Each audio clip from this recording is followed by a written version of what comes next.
a being, I guess you could say, behind that makes everything possible.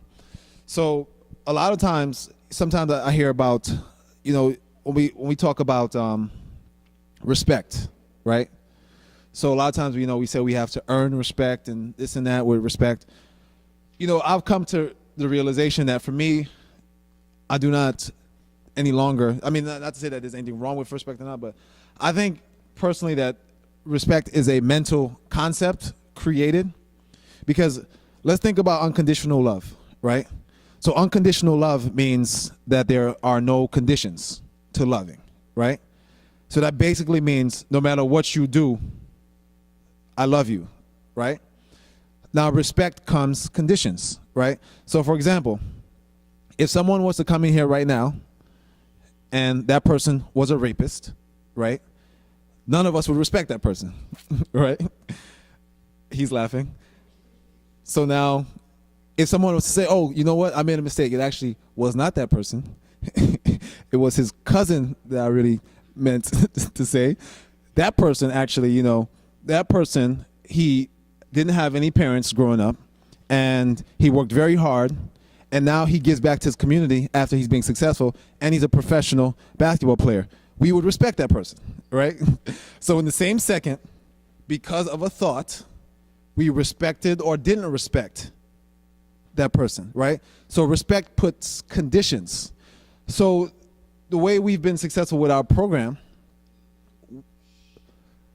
there's no such thing as respect for us. So if you come to our program, if you're a kid or an adult or whatever, we're not thinking in those terms, do we respect you or not? We could care less what you did or what you didn't do, because there's a deeper sense of a connection between us. And that is more unconditional, whereas we're going to look at you without judgment. So whether you were a criminal, whether you were a basketball star, doesn't matter what, there's going to be no judgment. So I'm going to look at you truly as you are, which, and that's where the true love comes from. When we can truly look at a person without judgment, that's why I say true love is always there, but most of the time we take it away. So that's why a lot of times, sometimes people talk about, all right, well, this person needs to give me respect. It's actually really nothing to give. It's always there. In our minds, we make it so stingy. We talk about abundance. People talk about abundance, right? You know what abundance is? You guys know what abundance is? Right? But abundance is in terms of money, right? So we talk about abundance as far as money, but the only true, to me, scarcity in this world is scarcity of love. Because why are we so stingy with love? Like, why do I have to look at you and you need to do so much for me to love you or appreciate you? And we talk about, we have to, the things that we work hard for, we say we appreciate, right? That's good. That does make sense. If you work hard for it, you should appreciate it. But what about the things that we don't work hard for? Does that mean that we shouldn't appreciate it? Right? What about oxygen? Do we have to work hard to breathe? No, right? So now, does that mean now that I should hold my nose and every 5 seconds hold my breath just so I could work hard to breathe so that I could appreciate it? Does it mean that?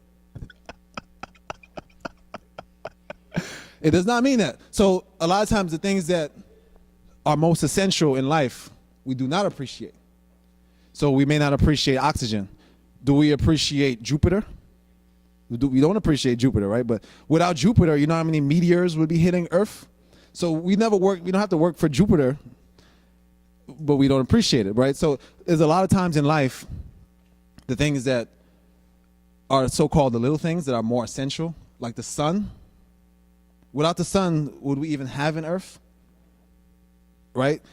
So, but sometimes we don't even think to appreciate it. Like the sun is probably the most important thing on the planet that we didn't have to work for, but we don't think to appreciate it. Does that make sense?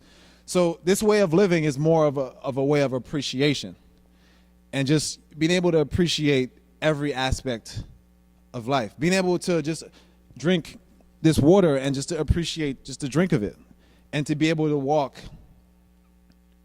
every aspect of that so that you're in full appreciation. And that's when things become easier. Life becomes so much easier because